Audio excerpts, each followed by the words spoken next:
Most people set up their water butt, connect the downpipe, and walk away feeling sorted. Then they go back in August and find it empty, their beds cracked, and no real plan for what comes next. A single 2 and 10 litre butt sounds generous, until you realise one dry week on a full allotment can drain it completely.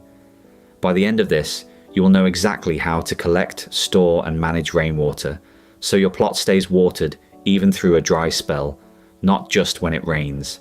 Rain falls on your roof and runs into your gutters. Your job is to intercept it before it disappears down the drain.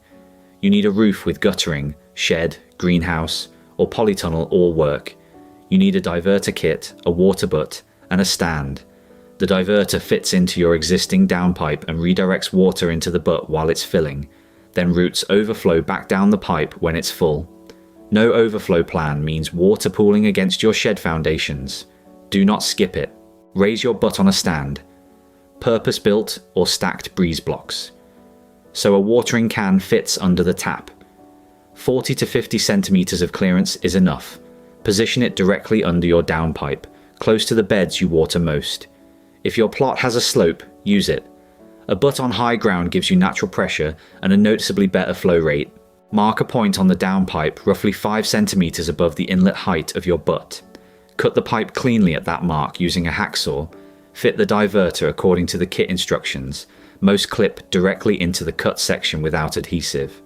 Connect the flexible hose from the diverter outlet to the butt inlet and secure it so it cannot work loose in heavy rain. Check the overflow outlet is clear and pointing away from your shed base. That is the installation done. One butt is a start. 2 or 3 linked together is a serious system. Connect them with a linking kit. Overflow from butt 1 feeds into butt 2 automatically. 3 standard butts gives you over 600 litres. A roof area of around 12 square metres will collect roughly 8 litres for every millimetre of rainfall. Check your local rainfall average, do the numbers for your specific roof, and you'll know exactly how much storage makes sense. Fit a mesh filter at the inlet. Most diverter kits include one. Clean it every few weeks in autumn when leaf fall is heavy. Keep a lid on your butt at all times. An uncovered butt grows algae, breeds mosquitoes, and loses water to evaporation. If the water smells stagnant, empty it completely. Scrub the inside with a stiff brush and plain water, and let it air before refilling. Once a season as standard. Water at soil level, not overhead. This reduces leaf disease and gets moisture where roots actually are. Use a rose for seedlings, no rose or low pressure hose for established beds. Water in the early morning or evening. Midday evaporation is significant. During dry spells, prioritize newly planted crops and seedlings first. Established perennials and hardy can wait. Ration carefully and your 600 litres goes much further. 1 diverter, 1 butt on a stand, 1 overflow plan. That is the foundation.